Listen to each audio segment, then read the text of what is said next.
नमस्कार दोस्तों, स्वागत है आपका हमारे चैनल मोटिवेशनल स्टोरी में। यह कहानी है 7 परियों और एक लड़के की। बहुत समय पहले की बात है। बिशनपुर नामक एक छोटे से गांव में एक छोटा लड़का रहता था जिसका नाम प्रकाश था। जब वो बहुत छोटा था तभी उसके पिता का देहांत हो गया था। उसकी माँ बांस की टोकरियां बनाकर पैसे कमाती थी जिससे उन दोनों को 2 वक्त का खाना खिला सके। वो दोनों गांव के किनारे एक छोटे से मिट्टी के घर में रहते थे। फिर एक दिन प्रकाश को लगा कि उसे कुछ काम करना चाहिए ताकि वो पैसे कमा सके और अपनी मां को अच्छा खाना और अच्छी चीजें मुहैया करा सके, कपड़े खरीद सके। प्रकाश पतंग बहुत अच्छी बनाता था, इसीलिए उसने दूसरे शहर जाने का सोचा। उस समय उस राज्य में राजा जयवर्धन का शासन था। प्रकाश ने सोचा कि वो शहर जाकर पतंग की दुकान पर काम करेगा। उसने 5 सोने के सिक्के बचाने के बारे में सोचा। ऐसा करने के बाद वो घर लौट आएगा। जब उसने ये बात अपनी मां को बताई तो उसकी मां थोड़ा हिचकिचाई। प्रकाश बोला, मां, मैं सुरक्षित रहूंगा और अब मैं इतना बड़ा हो गई हूं कि अपना ख्याल रख सकता हूं। आखिरकार फिर मां ने उसे अगले दिन इजाजत दे दी। सुबह सुबह प्रकाश ने अपना सामान एक कपड़े के थैले में भरा, मां का आशीर्वाद लिया और अपनी यात्रा शुरू की। प्रकाश की मां ने उसके खाने के लिए एक पोटली में 7 रोटियां रखी थीं। अपने गांव से शहर पहुंचने के लिए उसे 2 दिन की पैदल यात्रा करनी पड़ी और दूसरे शहर में जाने के लिए गंगा नदी पार करनी पड़ती थी। प्रकाश को राजधानी देखने की बहुत उत्सुकता थी, इसलिए वह तेजी से चल पड़ा। वह दोपहर में ही शहर पहुंच गया। उसे आश्चर्य हुआ। उसने सोचा कि उसे बिल्कुल भी भूख नहीं लग रही है। शायद उत्साह के कारण ऐसा हुआ। उसने शहर में आराम भी नहीं किया बल्कि आगे बढ़ता रहा।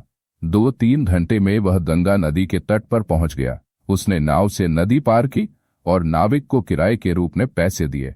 जब सूरज डूबने वाला था तो वह थक गया और आराम करने के लिए एक अच्छी जगह की तलाश करने लगा। प्रकाश ने जगह देखी और जल्दी से घर की टूटी दीवार के पास बैठ गया। अपनी रोटी की गठरी निकाली, उसे खोला और रोटियां गिनते हुए बुदबुदाया, 1 खाऊं, 2 खाऊं, 3 खाऊं या 7 खाऊं। उसे समझ में नहीं आ रहा था। उसने फिर दोहराया, 1 खाऊं या 2, 3 खाऊं या 7 के साथ खाऊं। जैसे ही उसने यह कहा, 7 परियां उसके सामने प्रकट हुईं और चिल्लाने लगीं, हमें मत खाओ, हमें मत खाओ। प्रकाश को अपनी आंखों पर विश्वास नहीं हो पा रहा था। 7 खूबसूरत परियां चमचमाते कपड़ों में उसके सामने खड़ी थीं।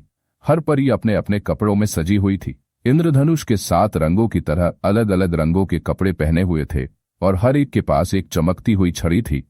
वे सभी प्रकाश से बहुत डरे हुए लग रहे थे। प्रकाश को समझ नहीं आया कि क्या हो रहा है, पर वह शांत रहा।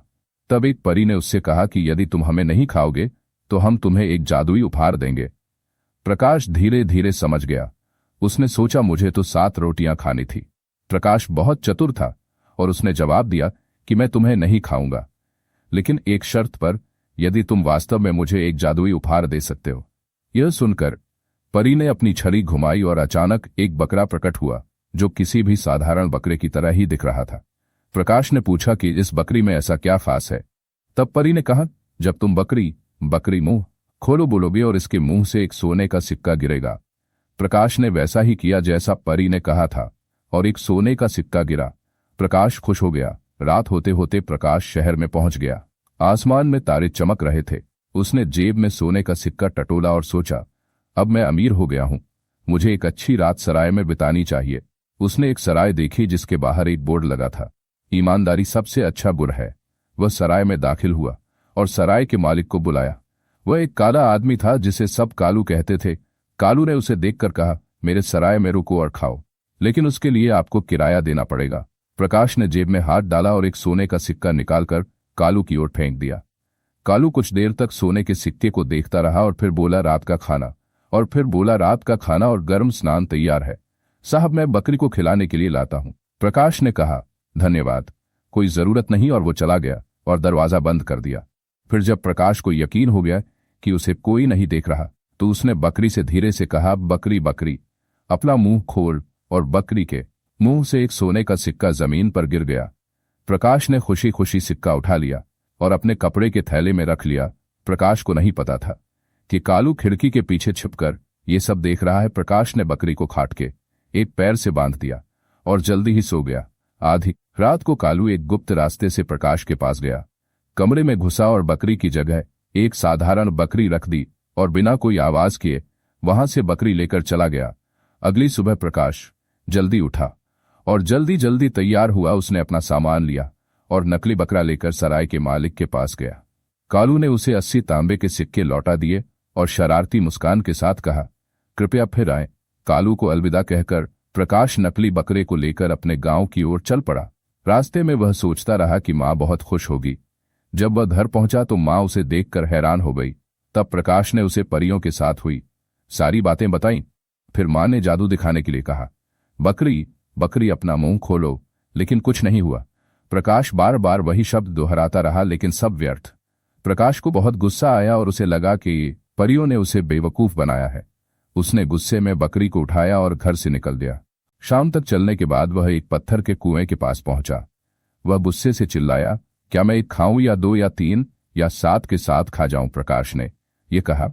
यह सुनकर परियां प्रकट हुई और प्रकाश को एक मोटी लकड़ी की छड़ी और एक रस्सी दी और कहा कि जब तुम इस बार सराय के मालिक से मिलो और छड़ी से सिर्फ इतना कहना कि वह चोर को रस्सी बांध दे और चोर की अच्छी तरह से मरम्मत कर दो। तब प्रकाश रस्सी और छड़ी लेकर सराय में गया और जैसे ही वह सराय के मालिक से मिला उसने वैसा ही किया जैसा परियों ने उससे कहा था। प्रकाश ने कहा, रस्सी रस्सी चोर को बांध दो, और रस्सी ने कालू को कसकर बांध दिया। तब प्रकाश ने कहा, छड़ी चोर की मरम्मत कर दो। तब छड़ी ने सराय के मालिक को पीटना शुरू कर दिया। मार खाते समय कालू दर्द से चिल्लाया, मुझे माफ कर दो, मुझे माफ कर दो, मैं तुम्हारा जादुई बकरा वापस कर दूंगा। तब छड़ी रुक गई और रस्सी ने कालू को खोल दिया। कालू ने जादुई बकरा प्रकाश को वापस कर दिया। प्रकाश खुशी खुशी बकरा लेकर अपनी माँ के पास लौटा और सारी बात बताई जो हुई थी। प्रकाश ने बकरी का जादू अपनी माँ को दिखाया। जादू देखकर प्रकाश की माँ खुशी से भर गई और प्रकाश को गले लगा लिया। फिर प्रकाश अपनी माँ के साथ खुशी से रहने लगा और उनकी आर्थिक स्थिति ठीक हो जाती है। दोस्तों, यह कहानी यहीं समाप्त होती है। जल्द ही मैं अगली कहानी लेकर आएंगे। उम्मीद करते हैं आपको मेरी ये कहानियां पसंद आ रही होंगी। हम बेहतरीन कहानियां पेश करने का प्रयास करते रहेंगे। वीडियो को लाइक और शेयर करें। मुझे आपके कमेंट का इंतजार रहेगा।